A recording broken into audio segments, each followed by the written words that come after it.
So we're seeing in Kentucky that the 1990 CARA Reform Act, the Education Reform Act, is not actually being implemented in Barberville and a lot of poor areas. There's supposed to be equitable distribution of funds and money. So basically, all the public money goes into one pool and evenly distributed between all of its citizens. It's not happening that way. The richer districts are getting better tax redistribution, so there's more money going in richer districts and less money in poor districts. And you have Barberville versus Anchorage. This article was written in Kentucky. It's on Kentucky.com. Tale to Kentucky Schools, Barberville, and it's written by John Cleves. So essentially, there's a high level of callousness. You have a lot of the high-ranking public officials actually just talking a lot of shit about state funding, and so Rand Paul is against the federal control of education, but he's not against the state control. But this guy is against state control. Okay, so you have Stivers, Robert Stivers, who is a representative for Barberville, but he doesn't give a shit about his own city. So let's see. They say that they're trying to get the funds back to where it should be equal. The entire funding request for schools will not be met this year. Our job as legislators will be to decide what we can do, said Representative Kelly Flood, a Democrat out of Lexington, chairwoman of the House Budget Subcommittee for K through 12 Education. Robert Stivers, the Senate President, so a representative for Barberville who's got a ton of power and flack and can bring home the bacon and the pork, isn't going to do it. He disputes that schools need all the money to request. And I don't know if finances necessarily equate to the success in the classroom. I think it goes to the dedication of the teachers and the performance they put forth. So Robert Stivers not only doesn't give a shit about funding education, but Robert Stivers is blaming the fucking teachers, right? He says it's the teachers' fault. If you had good fucking teachers, then it wouldn't matter, you can't just throw money at the problem. Well, you can in a way, because if you're putting it on the teachers, you need quality teachers. And if you want quality teachers, pay them a decent wage, and that's how you'll keep, good teachers. That's how you'll get good teachers, and that's how you'll maintain and retain and maintain them. So I don't know if finances necessarily equate to success in the classroom. I think it goes to the dedication of teachers and performance they put forth. Robert Stivers. Some education advocates say the General Assembly is shrugging off a generation of poor, mostly rural school children. So they're, Appalachia, they're out in the eastern Kentucky, they're poor schools, rural school children. Who gives a shit? It's fucking Frankfurt's a big city, that's a big time, there's prostitution and gambling there. Who wants to go back to the dirt fucking poor rural people's area, and help their kids, right? There's an unprecedented level of callousness right now in how people fare, said Jason Bailey, who studies public spending as director of the Kentucky Center for Economic Policy in Berea. We wrote in our state constitution at the very beginning that we'd have a system of common schools. So in Kentucky's foundational document, the Constitution, there's going to be a system of common schools.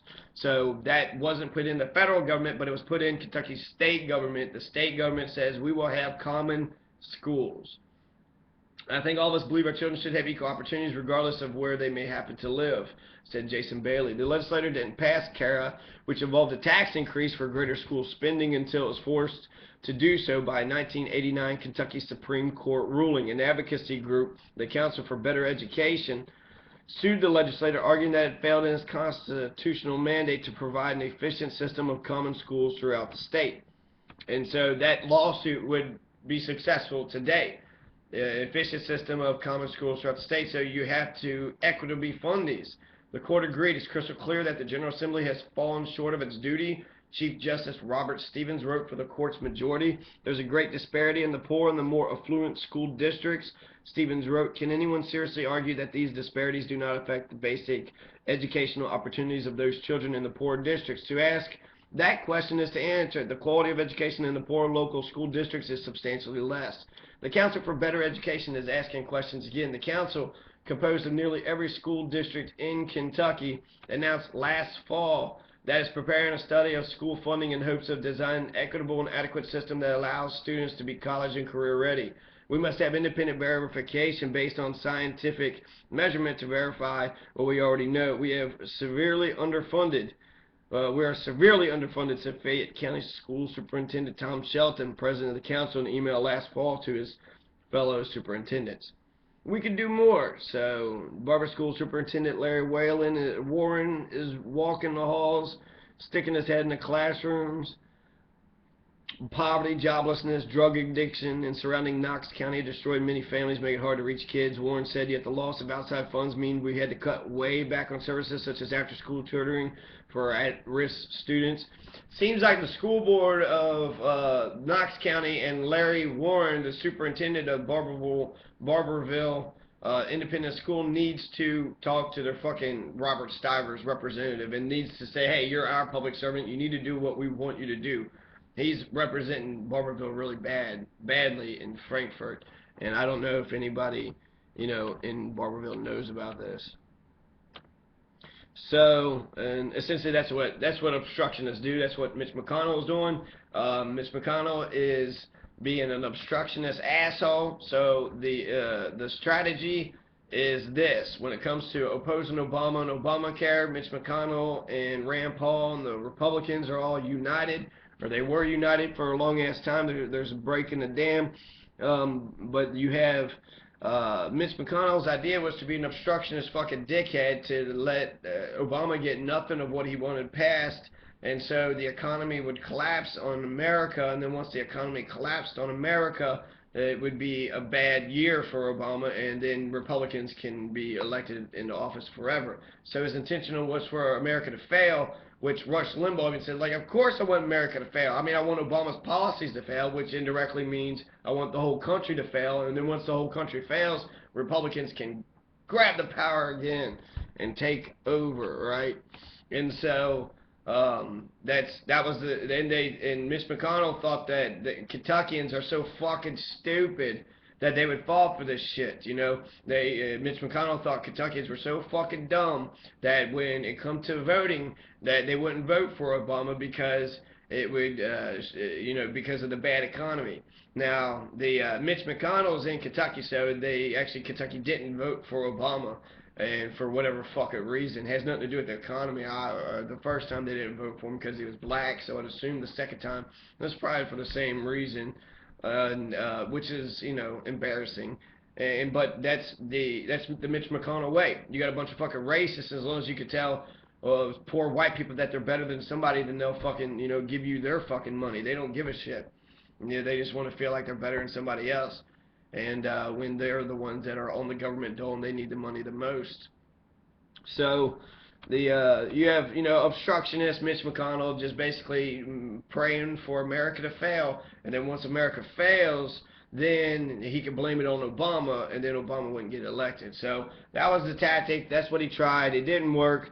Obama got reelected, so he's I wouldn't say a lame duck, but this is it. He's got this 3 years, and then we'll have to pick a different president. So, research partners, let's see, a new poll reveals Mitch McConnell vulnerabilities November 8, 2013. And so, all my statistics are of 2000. I think I got a couple 90s, but they're all recent statistics. Most of them are in 2013. So, it is current. A recent statewide survey of likely 214 Kentucky voters for Move On confirms Mitch McConnell's weakness roughly a year out from Election Day. So, the data reveals a dead heat between Allison Lundergan Grimes and Mitch McConnell among likely voters. The sitting senator attracts just 37% of the vote, putting him on equal footing with Grimes' 37%. So in terms of who's going to get the votes, 37 to 37, they're dead heat, exact even. Mitch McConnell and Allison Lundergan Grimes are polling at the exact same level. Not only that, he lacks slightly behind Grimes, 27 to 29% in strong support. So Allison Lundergan Grimes, out of her 37%, she's got stronger support. Meanwhile, 19% of voters are undecided, and the third-party candidates absorb the rest of the vote. 2% for Patterson and 4% for Marksberry. Marksberry and Patterson, I guess, are both going to be fucking relevant, right? So we should write these motherfuckers' names down. But Patterson and Marksberry, so they're going to get some of the votes, and they won't win, but they will be able to take enough of the dominant party's votes to make them lose. So Marksberry can knock out Allison Lundergan Grimes, especially since it's such a close election. In fact, since they're both polling at 37%, the 2% for Patterson becomes even significant. So, of course, this matchup is predicated on a McConnell victory in a May GOP primary. The minority leader leads Bevin today, 50% to 17%. However, Matthew Bevin remains a relative newcomer facing off against a powerful, entrenched national politician. In fact, 72% of Republicans have no opinion or never heard of Bevin, so it stands to reason McConnell is much closer to his ceiling than his floor in the current scenario. Should Bevin decide to spend some of his personal fortune to bolster his image, the race may very well close further, and attacks from both sides of the political spectrum will likely weaken McConnell further in the meantime. Should Matt Bevin emerge from the May primary, Allison Lundergan Grimes would stand a very good chance in the general election, as she nearly doubles his support today. 38% Grimes, 20% Bevin, would nearly triple the strong support, 30% to 11%. I think we should look out for Matthew Bevin. I think he is poised in a very good posture. So I think he can win. I think he's very much could beat Mitch McConnell. The voters forget about everything until the week before Election Day. So, look for a barrage of advertisements, probably hitting Mitch McConnell pretty hard the week before the Kentucky primary. Usually it's in May. And November is the general election of this year. So we're going to have, this is election year, right? This is it. The prospects all politicians give a shit about is getting reelected, and Mitch McConnell is not going to get reelected. So you have, on behalf of Move On Political Action, the survey reached out to 603 likely 2014 general election voters in Kentucky. It was conducted October 24th to the 29th, and the margin of error for the poll is 4%. Okay, so page 2, Senator McConnell's prospects look bleaker as we consider some of the internals. His personal favorability ratings are underwater, 42% favorable, 52% unfavorable. So the hatred, the potent hatred for Mitch McConnell is way stronger than the love for Mitch McConnell. Over half of the likely voters in Kentucky hate this son of a bitch, hate fucking Mitch McConnell. He's not just, a bad fucking politician, but he's a bad human being. So this hatred is very, they don't love him. It's not neutral. He's a polarizing figure. He's like Hillary Clinton in a way. There's a lot of hatred against her, but a lot of love for her. So this is what we're looking for. This is what we're seeing with Mitch McConnell. Only we're seeing more hatred, 52% versus 42%. So most Kentuckians fucking hate Mitch McConnell. And so it also says that it's twice as much as intensity on the negative side. So they don't just fucking hate him, they fucking hate him, okay? So 52% of Kentuckians fucking hate him, 42% like him, and even more telling, voters give him strikingly negative job performance reviews. 29% say he's doing excellent, good percent, like Ashley Judge's stupid ass fucking grandmother. And 68% are just fair or poor.